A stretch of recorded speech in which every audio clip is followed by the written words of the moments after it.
Delhi Timarpur ward 11 में BJP प्रत्याशी अमरलता सागवान ने संगम बिहार दिव्यांश पब्लिक स्कूल में स्थानीय लोगों के साथ किया जनसंवाद। स्थानीय लोगों ने क्षेत्र से जुड़ी हुई कई समस्याओं को बीजेपी प्रत्याशी के सामने रखा, जिस पर अमरलता सागवान ने लोगों से वादा किया कि उनके फिर से पार्षद बनने के बाद वो अपने अधूरे कामों को भी पूरा करेंगी और जनता के द्वारा जो भी मांगे आज रखी गई है उनको भी वो पूरा करने का हर संभव प्रयास करेगी। देखिए ये रिपोर्ट। जी, निगम पार्षद जी, संगम बिहार क्षेत्र में आप बैठे हैं और जनता से रूबरू होते हुए काफी सारी समस्याएं हैं, टॉयलेट की, पार्क की डिमांड की है, क्या कुछ कहा आप लोगों ने? देखिए, मैंने कहा है कि पार्क की समस्या है या हाई टेंशन तार की समस्या है, शौचालय की समस्या है, तो दोबारा जीत के आएंगे तो इन सब चीज़ों का निवारण करेंगे, क्योंकि अभी हमारे हाथ में जो दिल्ली सरकार के हाथ में जो काम है वो अभी हमारे हाथ में नहीं है। आज आने के बाद इतनी पावर आ जाएगी हम लोगों के पास, जैसे जो विधायक के पास पावर है ना, वो पावर हम लोगों के पास आएगी। तीनों एमसीडी के हो जाने के बाद जो दिल्ली सरकार ने पहले फंड रुकवा दिया था एमसीडी का, वो फंड अब सीधा डायरेक्ट सेंट्रल गवर्नमेंट से आएगा, तो उसके लिए हमारा को पूरा अधिकार मिलेगा ये सब काम करने का। तो निगम पार्षद जी, क्योंकि पिछला 5 साल भी आपका कार्यकाल रहा था, तो क्या क्षेत्र की जनता के बीच में आप जा रही है तो उस तरीके का प्यार मोहब्बत जो लोग आपकी तरफ दिखा रहे हैं? बिल्कुल नहीं, ऐसा है। पिछली बार का 5 साल का जो कार्यकाल है उसमें जनता का भरपूर सहयोग हमें मिल रहा है, प्यार भी मिल रहा है, क्योंकि जनता को पता है कि अमरलता सागवान 5 साल में घर बैठी हुई है, निरंतर अपनी क्षेत्र की सेवा में लगी हुई है और आगे भी लगे रहेंगे। और 5 साल में जनता के बीच में रहते हुए कप्तान सिंह जी ने उनकी सेवा करते हुए प्राण न्यौछावर कर दिए और जनता का पूरा सहयोग है, प्यार है कि उनके जाने के बाद भी निरंतर उनकी जनता की सेवा में लगी हुई है, इसलिए उनका आशीर्वाद प्यार मिल रहा है। तो निगम पार्षद जी, हम लगातार देख रहे हैं जो विपक्ष के प्रत्याशी है वो लगातार आपके कार्यों पे कटाक्ष कर रहे हैं, आप पे कई तरीके की बातें बोलते हैं, तो क्या लगता है आपको, आप उनका जवाब जो देंगे किस तरीके से देंगे? देखो, प्रत्येक उनका काम होता है, दूसरी पार्टी का तो काम ही होता है कि दूसरे के ऊपर आरोप प्रत्यारोप लगाना। वो खुद तो इस लायक है नहीं कि हम कुछ करें, उन्होंने क्षेत्र के लिए कुछ नहीं किया, हारने के बाद भी वो क्षेत्र के बीच में 5 साल से नहीं आए। हम लोग इलेक्शन हारे जीते, हम हमेशा जनता की सेवा में लगे रहे। लोगों का काम है कहना, उनको कहने दो।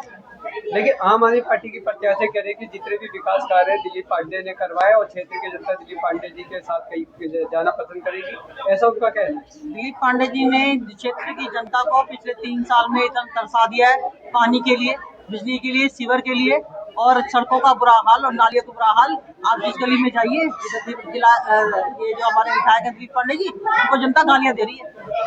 तो निगम पार्षद जी, पहले हमने देखा था संगम बिहार गली नंबर 5 के पास एक जमीन थी जहाँ पे पार्क बनाने का आपने प्रयास किया था, तो क्या लगता है क्या उस जगह ही दोबारा पार्क का निर्माण होगा? जरूर उस पार्क का निर्माण होकर रहेगा और मैं निकलवाऊंगी इसकी जमीन किसके पास है।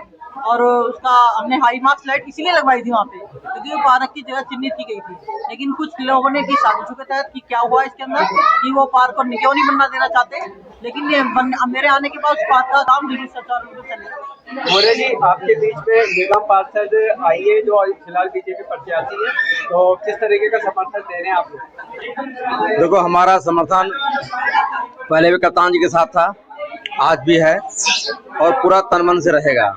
रही बात विकास कार्यों की बात, जहाँ तक विकास कार्यों की बात, जो नियमित विकास कार्य हो रहे हैं वो तो हो ही रहे हैं, लेकिन जो मूलभूत सुविधाएं हमारे जो लोगों की थी वो सुविधाएं आज तक पांडे साहब दे पाए हैं, न पुष्कर साहब दे पाए हैं, न पूर्व के हमारे जो है बिट्टू साहब दे पाए। हमें बहुत बड़ी डिमांड थी कि हमारे क्षेत्र में एक बारात घर हो, जिसके लिए पुष्कर साहब ने बड़ा प्रयास भी किया था, जमीन एक्वायर भी करी थी, लेकिन वो भी ले दे के सारे बात जहाँ के तहाँ रह गई है।